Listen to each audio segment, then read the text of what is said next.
Hello everyone, welcome back to my YouTube channel. Thank you Prithvi, Aman, Snehil. There are so many students who have requested for this topic and that is called cognitive resource theory. तो आज हम cognitive resource theory के बारे में बात करेंगे जो कि अगेन लीडरशिप की थ्योरी है. Let us discuss this topic in detail now. तो what this theory says, ये theories क्या बोलती है उसके बारे में बात करते हैं. पहले तो first thing is that this theory is a reinvention of the Fiddler contingency model. तो बेसिकली ये भी मॉडल जो है वो फ्रेड फिडलर ने ही दिया था, बट इस बार जो गार्सिया के साथ मिलकर दिया 1987 में. तो दो लोगों ने ये मॉडल प्रपोज किया है, फिडलर एंड गार्सिया. जो इससे पहले वाला मॉडल था that was called Fiedler contingency model, और ये भी वाला भी जो लीडरशिप की थ्योरी है ये भी कॉन्टिंजेंसी मॉडल के अंडर में आती है. तो आप फिडलर वाला अगर मॉडल आप देखना चाहते हैं तो उसका लिंक आपको डिस्क्रिप्शन में मिल जाएगा. Do watch that theory also to complete the contingency theory of leadership. और इस थ्योरी का जो मेन ओरिजिन था वो कहाँ से हुआ, तो it was taken from military leadership style. तो उस समय जो मिलिट्री की लीडरशिप थी वहाँ उसको स्टडी करके फिडलर और गार्सिया ने ये मॉडल डेवलप किया था. It further indicated that leaders should be trained for stress management. Basically ये जो मॉडल है वो स्ट्रेस के अराउंड घूमता है.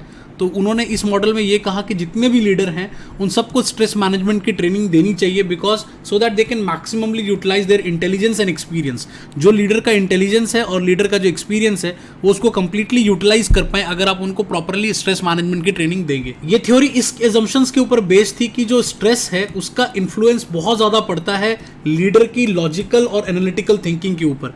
तो कोई भी लीडर कोई भी डिसीजन अगर वो ले रहा है, अगर वो स्ट्रेसफुल सिचुएशन में ले रहा है, ये stress under high stress situation में ले रहा है, तो उसकी एनालिटिकल थिंकिंग और लॉजिकल थिंकिंग बहुत ज़्यादा इन्फ्लुएंस्ड होगी और वहाँ पे उसका इंटेलिजेंस और उसका एक्सपीरियंस बहुत ज़्यादा काम आएगा. तो यहाँ पर एक पॉइंट और उन्होंने क्या बताया कि जो स्ट्रेस होता है वो आपकी रेशनैलिटी को काफ़ी कम कर देता है. मतलब जो आपकी लॉजिकल थिंकिंग होती है उसको ये काफ़ी कम कर देता है. स्ट्रेस में आप इतना ज़्यादा अच्छे से सोच नहीं पाते जितना कि आप काम या पीसफुल माइंड से सोच पाएंगे. लेकिन इस तरह के स्ट्रेसफुल सिचुएशन में क्या चीज़ आपकी हेल्प करती है, तो आपका इंटेलिजेंस, मतलब लीडर का intelligence as well as your experience. जो आपका ओवरऑल एक्सपीरियंस है वो भी आपको काफ़ी हेल्प करता है इस स्ट्रेसफुल सिचुएशन में. तो ओवरऑल मॉडल क्या कहता है कि हर लीडर को स्ट्रेस मैनेजमेंट की ट्रेनिंग जरूर देनी चाहिए. स्ट्रेस बहुत ज़्यादा क्रिटिकल रोल प्ले करता है और स्ट्रेस को कॉम्बैट करने के लिए you need two things. One is called intelligence, another is called as experience.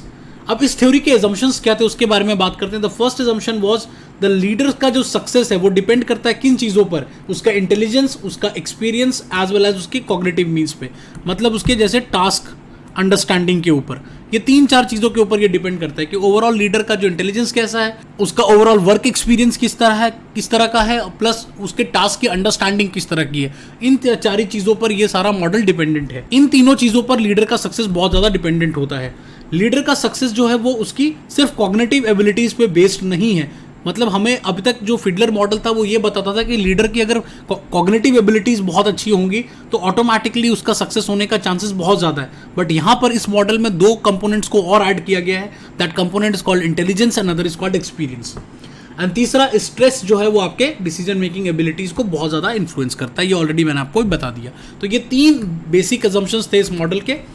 अब इसके कंपोनेंट्स क्या थे, सीआरटी के जो कॉग्निटिव रिसोर्स थ्योरीज के कंपोनेंट्स क्या है, तो इसके बेसिकली 3 कंपोनेंट हैं जो मैंने आपको बताया. One is called intelligence, other is called experience, और टास्क वाला जो नॉलेज है वो तो फिडलर मॉडल से ही लिया गया है. तो फिडलर मॉडल में टास्क नॉलेज के बारे में ऑलरेडी काफ़ी बातें की गई थी. तो ये 3 चीज़ें काफ़ी इंपॉर्टेंट है for any leader to be a successful leader. अब इंटेलिजेंस की बात करते हैं, पहले कंपोनेंट के बारे में बात करते हैं. अब यहाँ पर इंटेलिजेंस को समझाने से पहले मैं आपको 2 चीज़ें समझाना चाहता हूँ. एक होता है डायरेक्टिव अप्रोच और एक होता है non directive approach. Directive approach वो अप्रोच होती है जहां पर कि जो लीडर है वो अपने टीम मेंबर्स को प्रॉपरली डायरेक्ट करता है हर काम के लिए. What to do, how to do, when to do, ये सारी चीज़ें आपको लीडर बताता है. On the other side non directive वो होता है जहां पर लीडर आपको बहुत ज़्यादा चीज़ें नहीं बताता और वो आपके ऊपर छोड़ देता है कि आप अपने लेवल पर डिसीजंस को ले सकते हैं. तो यहाँ पर जो लीडर का इंटेलिजेंस है वो कब इफेक्टिव होगा, जब आप डायरेक्टिव अप्रोच को फॉलो कर रहे हैं. डायरेक्टिव अप्रोच मतलब लीडर अपने सारे इंटेलिजेंस को यूज करके आपको बता रहा है आपको क्या काम करना है, कैसे काम करना है, कौन से टूल्स यूज करने हैं, हर चीज आपको लीडर बता रहा है. तो उसका इंटेलिजेंस आपके बहुत काम आएगा. यहाँ पे लीडर ही है जो सारी प्लानिंग करता है, वही सारी प्लानिंग करके आपको बताता है कि हमें कैसे ऑब्जेक्टिव्स को अचीव करना है और उन प्लान्स को हमें कैसे इंप्लीमेंट करना है. ये सब कुछ लीडर के इंटेलिजेंस के ऊपर डिपेंडेंट होता है कि उसने कितना एफिशिएंट प्लान बनाया है. और ऑब्वियसली मैंने आपको जैसा अभी जस्ट बताया कि यहाँ पर जो लीडर है वही आपको सारी डायरेक्शंस देता है, क्योंकि हम डायरेक्टिव लीडरशिप की बात कर रहे हैं. What is to be done, कौन सा काम करना है, कैसे करना है, लोगों को कन्विंस करना, प्लस मोर इंपॉर्टेंटली लीडर का जो सारा डिसीजन मेकिंग और उसके सारे प्लानिंग स्किल्स यहाँ पर यूज होते हैं। लेकिन कुछ सिचुएशंस में हमें नॉन डायरेक्टिव अप्रोच भी यूज करना पड़ जाता है। वो सिचुएशन कब होता है, जब आपकी जो टीम है वो काफी स्किल्ड है और वो कोई भी नए आइडिया को प्रपोज भी कर सकती है और उसको इंप्लीमेंट भी कर सकती है। तो अगर ऐसा कोई कंडीशन है तो वहां पर आप नॉन डायरेक्टिव अप्रोच यूज करेंगे। बट जैसा कि इस थ्योरी ने आपको बताया कि intelligence is best used when you are using the directive approach. आप डायरेक्टिव अप्रोच अगर यूज कर रहे हो तो वहां पर इंटेलिजेंस आपका सबसे बेटर यूज हो। जो सेकंड इसमें इंपॉर्टेंट पॉइंट है दैट इज कॉल्ड स्ट्रेस का इफेक्ट आपके इंटेलिजेंस पे कैसे पड़ता है, उसके बारे में बात करते हैं। तो अंडर लो स्ट्रेस जो है वो इंटेलिजेंस बहुत बढ़िया काम करती है आपकी। अगर लो स्ट्रेस इन्वायरमेंट है तो वहां पर जो इंटेलिजेंस है वो आपकी हेल्प करता है, आपको प्रॉपर प्लानिंग करने में हेल्प मिलती है, प्रॉपर डिसीजन लेने में हेल्प करता है। बट जैसे ही हाई स्ट्रेस होने लग जाता है, जो इंटेलिजेंस है उसका नेगेटिव इंपैक्ट आप पे पड़ता है। अब ये नेगेटिव इंपैक्ट क्यों पड़ता है इसको समझते हैं। बिकॉज इंटेलिजेंट माइंड क्या सोचता है, इंटेलिजेंट माइंड हर चीज का लॉजिकल आंसर सोचता है, रैशनल आंसर सोचता है, जो हो सकता है कि इस पर्टिकुलर स्ट्रेसफुल सिचुएशन में शायद वो काम ना करे। अगर हम किसी क्राइसिस से गुजर रहे हैं तो वहां पर आपकी इंटेलिजेंस बहुत आपका साथ दे, ये जरूरी नहीं है। वहां पर क्या चीजें जरूरी होती है, वहां पे आपका गट फीलिंग बहुत इंपॉर्टेंट होता है कि ओवरऑल आपकी गट फीलिंग क्या कहती है। और कई बार आपको आउट ऑफ द बॉक्स जाकर के भी सोचना पड़ता है, कोई ऐसा सॉल्यूशन सोचना पड़ता है जो आपका इंटेलिजेंस कभी नहीं सोचता।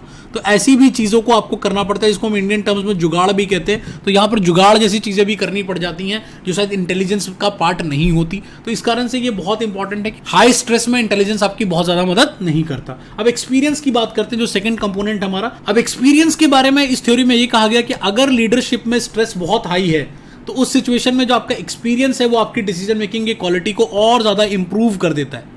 मतलब एक्सपीरियंस आपको पॉजिटिवली कंट्रीब्यूट करता है इन द स्ट्रेसफुल सिचुएशंस।